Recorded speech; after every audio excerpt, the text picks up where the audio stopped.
Hello दोस्तों, आज हम समझेंगे ऑप्शंस के बारे में। तो ऑप्शंस सबसे पहले होता क्या है ये हम समझेंगे और उसके टाइप को समझेंगे, कितने टाइप के ऑप्शंस होते हैं।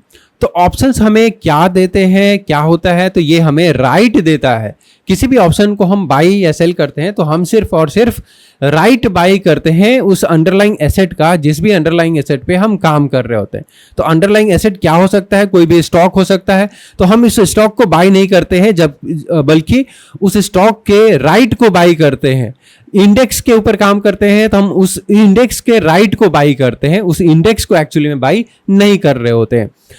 दूसरी चीज अगर आप देखेंगे तो यहाँ पे राइट है, हमारे पास ऑब्लिगेशन नहीं है। ऑप्शंस आपके पास दो टाइप के होते हैं, एक होता है कॉल ऑप्शन जिसको सीई से डिनोट करते हैं और एक होता है हमारे पास पुट ऑप्शन जिसको हम लोग पीई से डिनोट करते हैं। सीई का मतलब होता है कॉल यूरोपियन और पीई का मतलब होता है पुट यूरोपियन। यूरोपियन शब्द इसीलिए लगता है क्योंकि हमारे इंडिया में जो फॉलो होता है वो European type of options follow होता है, ना कि अमेरिकन टाइप ऑफ ऑप्शंस। अब अगर हम कॉल ऑप्शन पे काम करते हैं तो कॉल ऑप्शन हमें देता है right to buy the underlying asset, और अगर पुट ऑप्शन पे काम कर रहे होते हैं तो ये हमें देता है right to sell the underlying asset. Call option को कब हम बाई करते हैं, जब प्राइस ऊपर जाने वाला होता है, और कॉल ऑप्शन को सेल कब करते हैं, जब प्राइस नीचे जाने वाला होता है। उसी तरीके से पुट ऑप्शन को बाई कब करते हैं, जब प्राइस नीचे जाने वाला हो, और पुट ऑप्शन को सेल तब करते हैं जब हमारा प्राइस या किसी भी अंडरलाइंग एसेट का प्राइस ऊपर जा रहा होता है। अब क्या ये राइट किस चीज का है, तो राइट है हमारे अंडरलाइंग एसेट का, right to buy the underlying asset certain quantity at a pre specified date और टाइम पर। मतलब पहले से डेट और टाइम फिक्स रहेगा जिसको हम लोग एक्सपायरी डेट कहते हैं और एक्सपायरी टाइम कहते हैं। जैसे आप निफ्टी की बात करेंगे, बैंक निफ्टी की बात करेंगे, सेंसेक्स की बात करेंगे, तो शाम के 3:30 बजे एक्सपायर हो जाता है।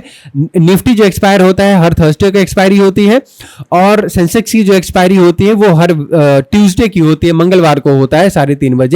उस दिन तक हम होल्ड कर सकते हैं किसी भी ऑप्शंस को। तो एक पर्टिकुलर डेट होता है, टाइम होता है, तब तक हम उसको होल्ड कर सकते हैं। और ऑप्शंस किस किस के हो सकते हैं, तो किसी भी स्टॉक का हो सकता है ऑप्शन, किसी भी इंडेक्स का हो सकता है, किसी भी करेंसी का हो सकता है, किसी भी कमोडिटी का हो सकता है, जैसे गोल्ड हो गया, जिंक हो गया, सिल्वर हो गया। क्रिप्टो करेंसी के भी ऑप्शंस आ गए हैं मार्केट में, सिल्वर के भी ऑप्शंस चलते हैं। तो ये सारे क्या है हमारे पास, ये सब के सब अंडरलाइंग एसेट है। इसी तरीके के वीडियोस के लिए हमारे चैनल को सब्सक्राइब कर लीजिए, वीडियो को लाइक कीजिए, शेयर कीजिए, कमेंट कीजिए। धन्यवाद।